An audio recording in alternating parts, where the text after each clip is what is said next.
Performance load. I'm going to mix this up and go with red right now.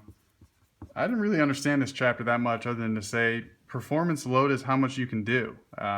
It's basically you can only do so much until your performance decreases, whether that's taking on tasks or trying to manage things of a greater and increased complexity. The analogy he uses is juggling bowling pins or juggling balls. Eventually, you can't do it.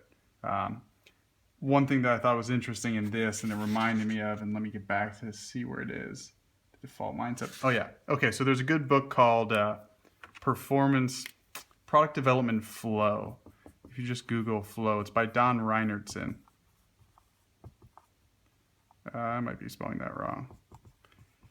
It's an interesting point, and the one thing I had an epiphany as I was reading this book is that you don't necessarily want your teams to be at 100% capacity. You don't even necessarily want them even really close to that, depending on the penalty for overloading a particular team. His example is a CAD team. Like, do you really want your CAD team working at 100% capacity? Especially if you have a lot of variability in your projects, you're going to be in a lot of trouble. So it seems obvious now that I say it, but there's this feeling like I want to be 100% productive. I want to be using my time to maximum capacity, but that's not necessarily the most efficient loading method, especially for product development, for manufacturing development. So the Principles of Product Development Flow is the book that talks about this. It's very briefly mentioned in the MBA book, but there you have it, performance load.